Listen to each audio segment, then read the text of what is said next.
Hello and welcome to News 4 Brockport. I'm Antonina Tortorello. SUNY Brockport is now down to one dining hall for the fall 2021 semester. Harrison was once one of two dining halls on SUNY Brockport's campus. The other dining hall, Brockway, has since been turned into an on-campus testing site for students and staff. SUNY Brockport officials say that Brockway will remain closed for the rest of the year. Harrison Dining Hall is open 7 days a week and serves breakfast, lunch, and dinner.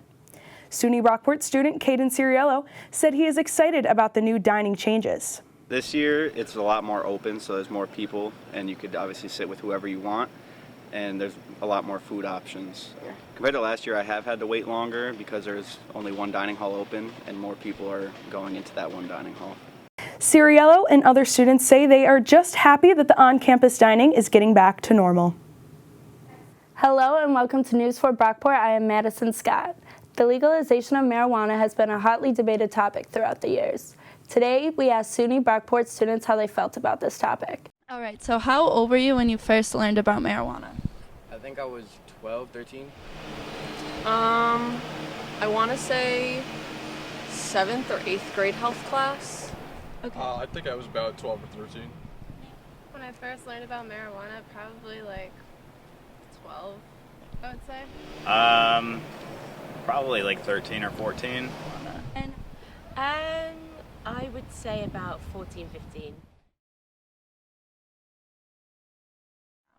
My parents were pretty open about it. They never really had like a stigmatism towards it. They said it was like, okay, just don't do it a lot, if that makes sense. And that really hasn't changed that much for me because I feel like athletes do it. Everybody does it. It's used for medicine, so it shouldn't be looked at as bad. When I was younger, I guess they kind of talked more about, just drugs being generally bad. Personally, I think society's taught me that it's like a really bad drug and something you do not want to do. But I think it has a lot of potential to be good now instead. I was definitely taught that it was something like very bad and that it was gonna like turn your life around if you smoked pot. Like it was always kind of told to be like the drug that was not the worst, but it was still not good. Or they always taught me to think negatively about it and to never do it. But I think now, as I've got older, now I'm 20, I've got a better understanding of it because having just experimented and stuff, and it's definitely changed a lot because I think it's got a lot more positive effects than negative. And how do you feel about the legalization of marijuana? I feel like it's a good thing. A lot of people are getting in trouble for it, and I think just like any other drug, I feel like it should be legalized because it's used a lot and no one uses it really for harm. If that makes sense, it's just used for recreation. I think it's a good thing, and especially for medical purposes, I think that it has a lot of benefits for people who struggle with anxiety, chronic pain, chronic diseases, stuff like that. So I think it's a good thing. I kind of don't really care. I mean, I don't personally smoke marijuana, but I know some people that do and they're excited about it. I think it's very positive because obviously it's quite a lot of the time now it's medicinal as well as recreational, so I think that the fact that it's recreational now, it means that the government can check it. Marijuana was legalized in New York State in March of this year.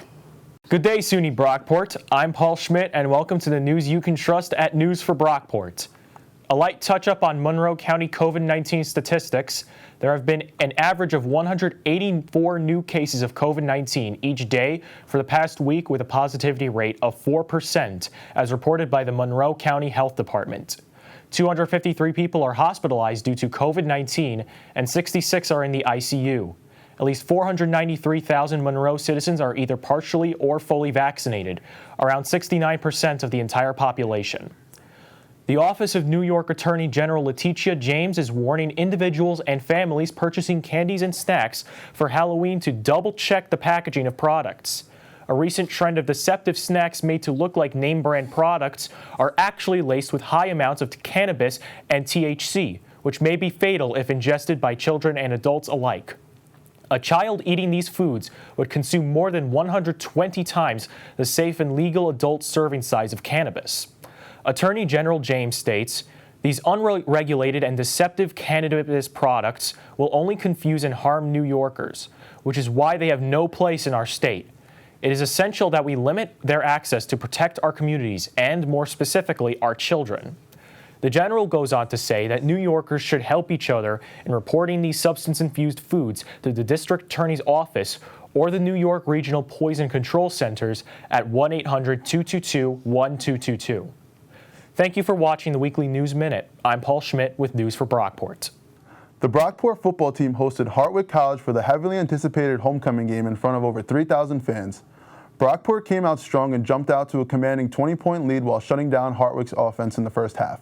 The Golden Eagles did not look back as they continued to dominate and cruise to a 41-14 win. The team improves to 5-2 for the season. Brockport will be on the road next week against Buffalo State. The Brockport hockey team opened its season with 2 games home and away, both against Hobart. The Golden Eagles struggled in their season opener and failed to put the puck in the back of the net. Brockport lost the first matchup 4-0. The team looked to redeem themselves the second time around and were able to score 2 goals against a strong defense. The Golden Eagles fell short again, losing 4-2. The men's hockey team is looking to turn things around as the season progresses. The Brockport's women volleyball team had 2 important conference matchups over the weekend against Oneonta and New Paltz. The Golden Eagles started the weekend by dominating the Red Dragons and beating them in 3 straight sets. The Golden Eagles doubled Oneonta in the stat sheet in kills, points, assists, and aces as they were in control the whole match. On Saturday, the Golden Eagles were a little less fortunate and had their hands full against New Paltz. They lost 3-1 and snapped a 5-game winning streak. The women's volleyball team's record stands at 15-7. The Brockport women's and men's soccer team both ended the regular season by playing Buffalo State. The women won 1-0 and outshot the Bengals 32-3. The women ended the season with 4 wins, 4 losses, and 1 draw, which locks them in as the 6th seed. The men's team lost a tough matchup as they came up short. The men began second half down 2-0 and fought back to tie it up before Buffalo State scored a late goal to seal the win. The Brockport men's soccer team finished the year with 3-6 SUNYAC record and fell short of making the playoffs. My name is David Ruiz, and this is your Weekly Sports Minute. Thanks for watching Talon TV. Be sure to leave a like and subscribe to watch our latest videos as soon as they come out. Thank you.